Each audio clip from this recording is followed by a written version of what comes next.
네, 안녕하십니까. 유튜브 상식이 TV를 운영하고 있는 상식이라고 합니다. 오늘은 코로나에 대해서 이야기를 해보려고 합니다. 저 같은 경우 이슈를 다루는 유튜버도 아니고 뉴스를 전달하지도 않습니다. 그렇기 때문에 이것이 어디로부터 왔는지, 원인이 어디 있고, 그리고 누구에게 잘못이 있는지, 앞으로 어떻게 해야 하는지 전반적인 내용을 다루기보다는 지금 이 상황에서 우리가 어떻게 대처해야 하는지, 우리에게 도움이 되는 상식적인 수준의 정보들은 무엇인지 그것을 모아서 저의 지인, 특히나 저희 구독자분들에게 전달해 드리는 시간을 갖도록 하겠습니다. 기본 전제는 저의 구독자분들, 익히 저를 아시고 저에게 신뢰감이 있다는 전제하에 설명을 드리는 것이기 때문에 시간 관계상 자세한 논문의 내용이나 출처 등은 밝히지 않도록 하겠습니다. 첫 번째로 이야기할 것은 코로나 바이러스는 신종 바이러스라는 것입니다. 새롭게 출현했다. 이전에는 없었다라는 뜻인데요. 그것은 일반인에게 생소할 뿐만 아니라 이 바이러스를 다루는 전문가들에게조차 생소한 바이러스다, 이렇게 이해하시는 게 좋을 것 같습니다. 그래서 이 바이러스가 어디로부터 출발했고 어떻게 감염을 시키고 어떻게 전파되는지, 감염률은 정확히 어느 정도이고 사망률은 정확히 어느 정도인지는 추후에 이 사태가 다 진정되고 나서야 정확하게 알 수 있습니다. 그렇기 때문에 지금 이 시점에는 전문가라고 하더라도 정확하게 100% 알 수는 없습니다. 일반 대중, 특히나 우리들 같은 경우에는 가능한 한 최악의 시나리오까지도 염두를 해두고 가능한 한 내 기본 생활에 방해가 되지 않는 한 가능한 최대한의 대비를 하는 것이 도움이 된다라고 말씀드리고 싶습니다. 결국 이러한 사태가 벌어졌을 때 책임이 누구에게 있느냐, 누구에게 잘못이 있는가를 따지기보다는 가급적이면 내가, 내 몸은, 그리고 내 가족의 건강은 내가 스스로 지킬 수밖에 없는 그것이 현실입니다.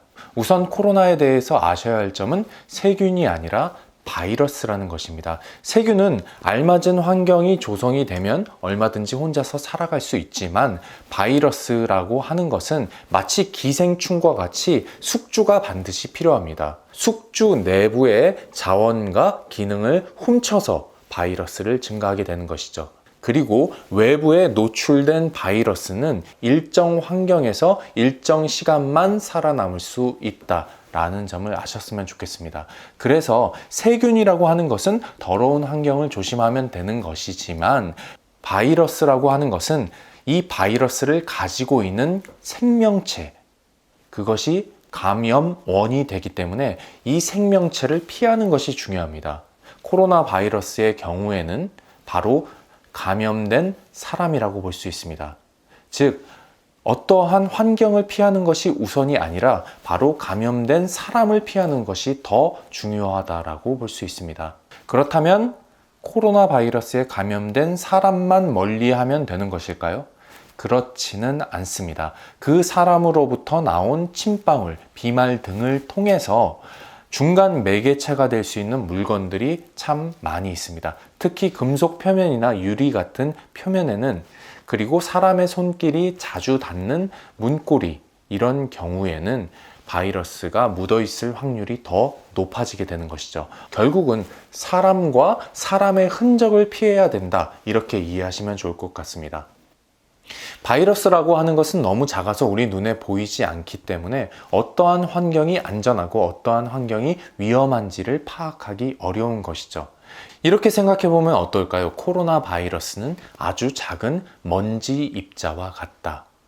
그래서 환기가 잘 되지 않는 곳에 조금 더 오래 머물 수 있게 됩니다. 그렇기 때문에 지하철보다는 버스가 그나마 낫게 되고 지하보도보다는 횡단보도가 더 낫게 되는 것이죠. 그래서 엘리베이터보다는 계단이 낫고 대중교통을 이용하는 것보다는 그래서 자전거를 타는 것이 더 유리하게 되는 것입니다. 우리가 익히 잘 아는 환기가 잘 되지 않고 먼지가 쌓일 만큼 구석진 공간, 이곳에서 감염자가 내뱉는 침 방울의 바이러스가 살아남을 확률이 더 높게 되는 것이죠. 본디 바이러스의 전파는 여러 경로를 통해서 가능하게 됩니다. 혈액을 통한 감염이 될 수도 있고, 코로나 바이러스 같은 경우에는 코나, 입, 폐 등의 점막에서 생성된 침 방울이 튀어서 전염되는 것으로 추정되고 있습니다. 정말 낮은 확률이긴 하지만 만약에 코로나 바이러스가 에어로졸을 통해서 전파가 될 수 있다라고 가정을 해보겠습니다. 이 경우에는 미세먼지를 걸을 수 있는 마스크조차 통과할 수 있는 크기가 되기 때문에 더 전파력이 무섭고 맹렬하게 될 수 있습니다.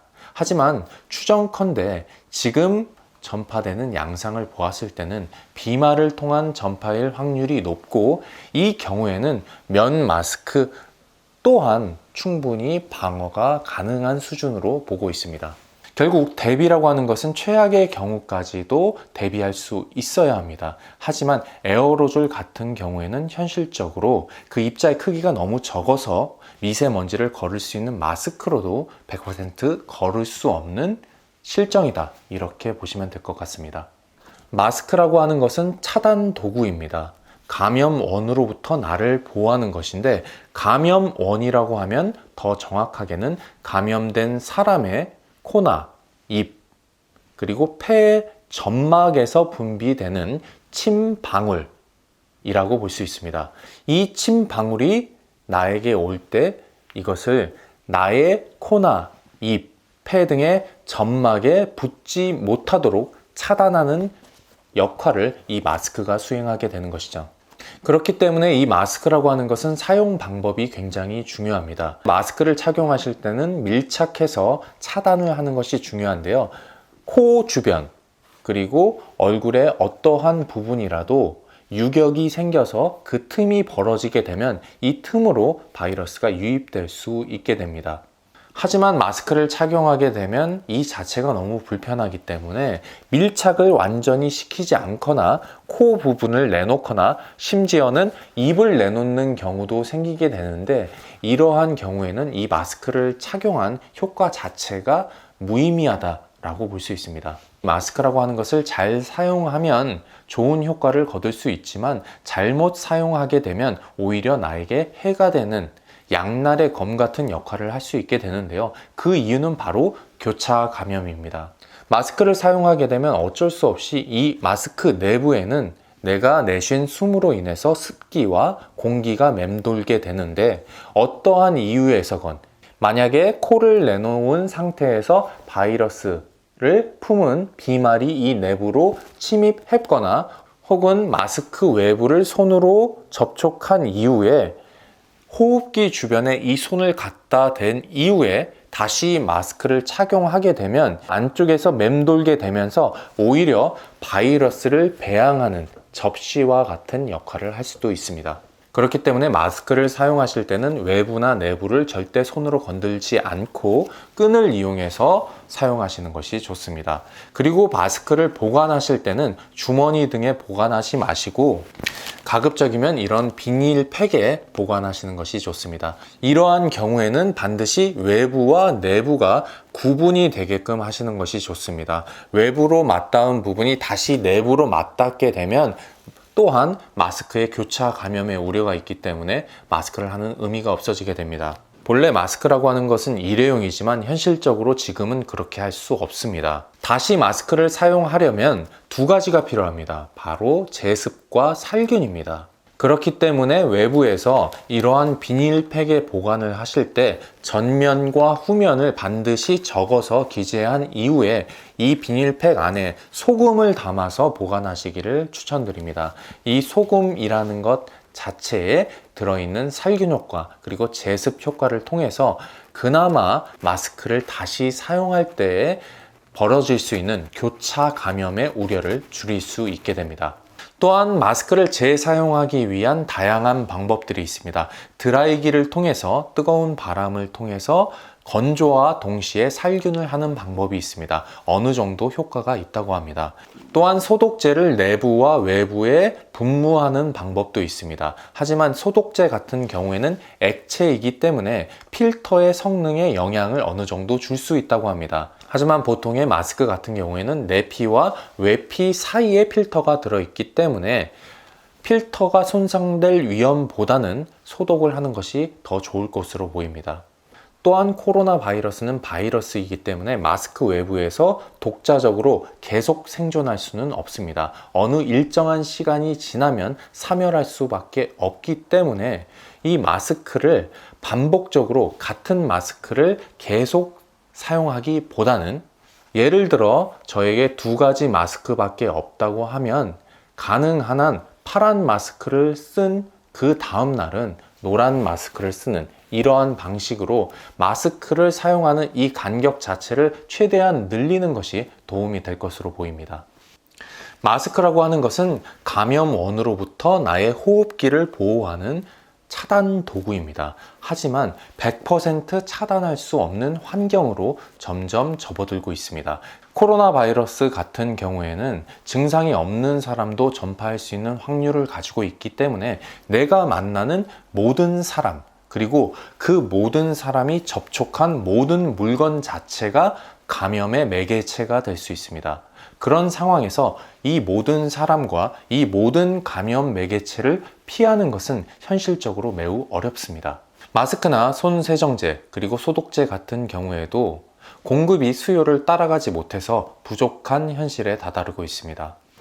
그리고 우리는 마스크를 24시간 계속 사용할 수는 없습니다. 무엇이든 마셔야 하고 무엇이든 먹어야 합니다. 이때 감염의 위험성이 전혀 없다라고 볼 수는 없습니다.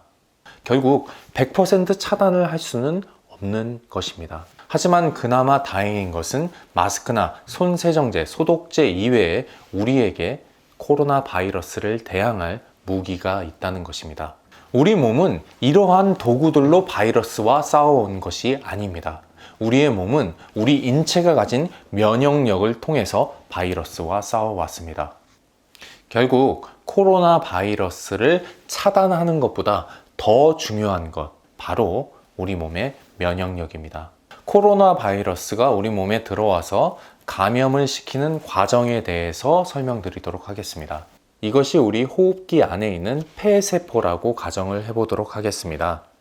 모든 세포에는 이처럼 마치 털 같은 돌기가 존재하는데 모든 세포에는 약 10만 개 정도의 돌기가 있어야 건강한 세포다라는 것이 생화학 교과서에 96년 이후로 등재되어서 이미 과학계에 밝혀진 사실입니다. 인간의 경우에는 언어를 통해서 서로 정보를 교환합니다. 이 경우에는 음성을 통한 정보 교환이라고 볼 수 있습니다. 그렇다면 세포의 경우에는 서로 어떻게 정보를 교환할 수 있을까요? 어떻게 상대방을 알아볼 수 있을까요?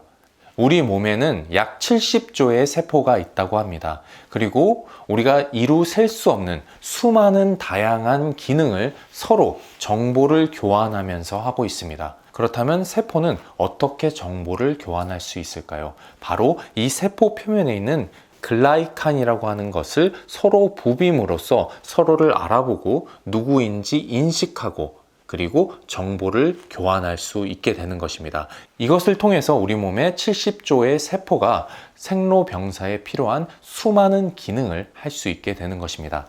여기 바로 이것이 코로나 바이러스라고 가정을 해보겠습니다. 코로나 바이러스 또한 세포이기 때문에 이 세포의 표면에 무수한 돌기, 즉 글라이칸을 가지고 있습니다.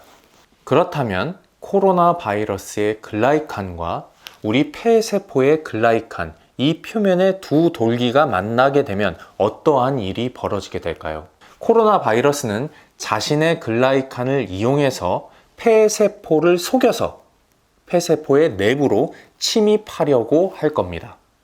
우리 몸의 폐세포는 코로나 바이러스임을 글라이칸으로 인지해서 또한 글라이칸을 통해서 다른 세포, 즉 코로나 바이러스를 잡아먹을 수 있는 백혈구 등의 면역 세포를 불러들일 겁니다. 그 과정 또한 글라이칸으로 하게 되죠. 결국 코로나 바이러스가 우리 몸을 감염시키는 데 필요한 것도 글라이칸이고, 우리의 몸의 폐세포가 코로나 바이러스를 이기는 데 필요한 것도 글라이칸입니다. 그래서 결국 두 세포 중에 더 건강한 글라이칸을 가진 세포가 살아남게 되는 것입니다. 우리 몸의 점막에는 뮤신이라는 것이 있습니다. 코에는 콧물이 있고, 입에는 침이 있고, 눈에는 눈물이 있죠. 이러한 것들은 끈끈한 특성을 가지고 있는데, 이 끈끈한 성분이 면역 물질이라고 볼 수 있습니다. 이 끈끈한 성분은 세포 표면에 마치 막대기와 같은 것을 형성한다 라고 볼 수 있는데, 이것이 바로 뮤신입니다.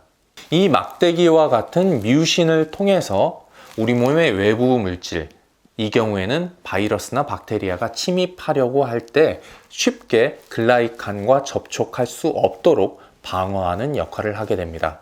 우리의 모든 세포 표면에 마치 털처럼 존재하는 이 10만 개의 글라이칸, 그리고 그 글라이칸을 보호하는 뮤신, 이 두 가지는 모두 글리코라고 하는 특정 영양소로 만들어지게 됩니다.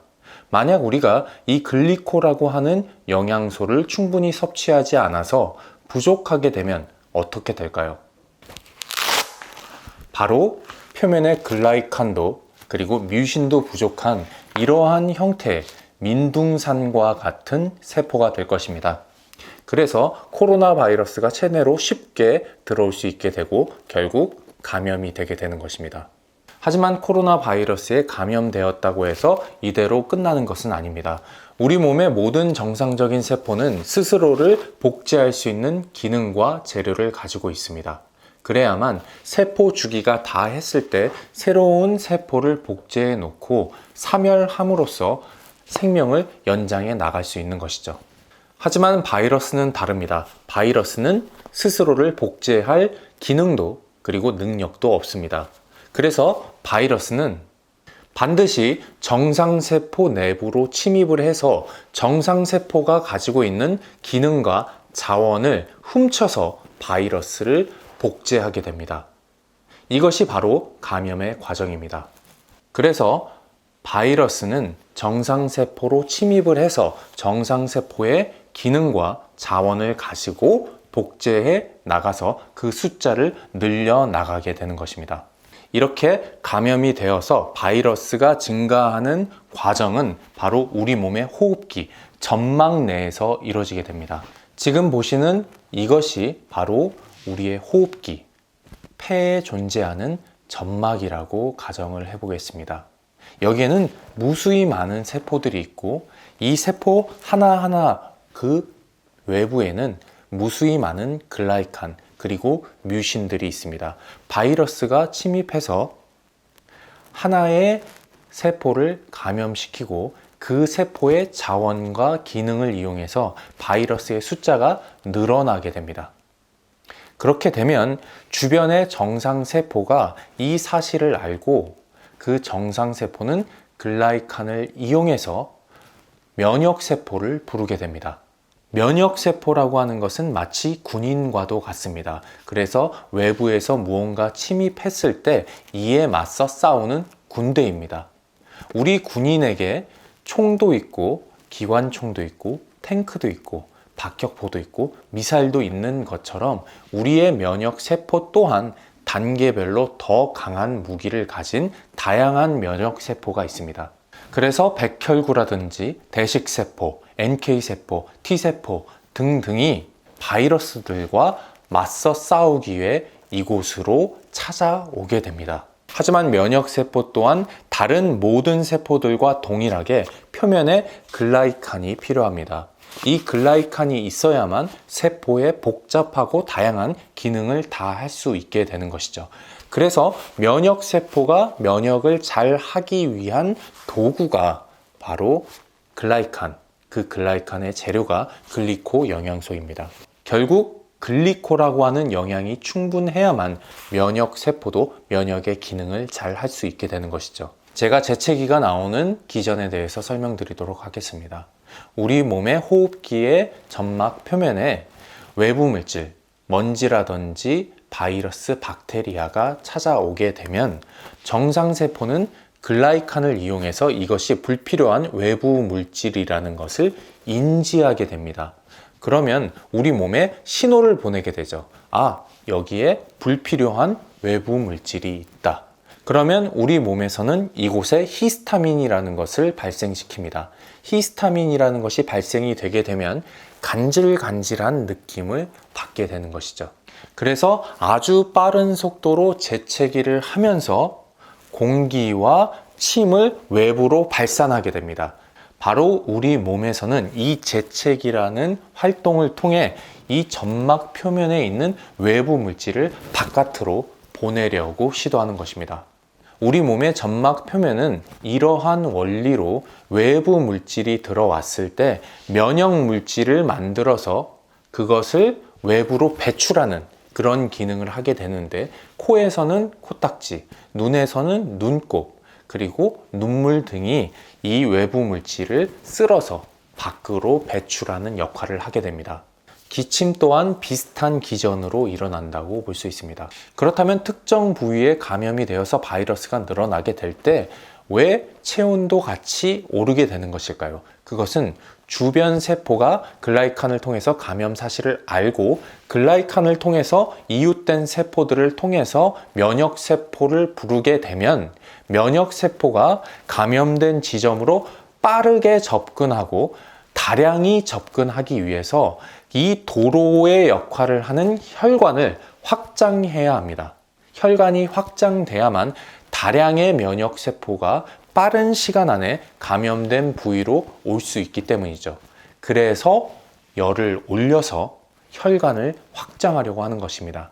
그렇기에 체온이 1도 정도 상승하게 되면 면역력이 약 30% 증가하게 됩니다. 지금부터는 기침, 가래, 열뿐만 아니라 바이러스로 인해서 나타날 수 있는 중증 증상이 나타나는 기전에 대해서 설명드리도록 하겠습니다.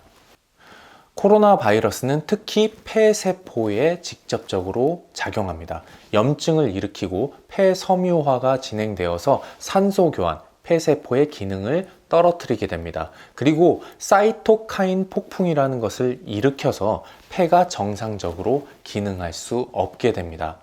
이 염증이라는 것도 그리고 폐섬유화라는 것도 결국에는 이 폐세포가 있는 폐라고 하는 곳이 바이러스와 면역세포의 전쟁터가 되어서 폐허가 되는 과정 중에 염증도 커지고 그리고 섬유화도 진행된다. 이렇게 쉽게 이해하시면 될 것 같습니다. 또한 문제가 되고 있는 것은 사이토카인 폭풍이라는 것인데요. 이것을 이해하기 위해서는 과면역이라는 것을 이해하셔야 됩니다.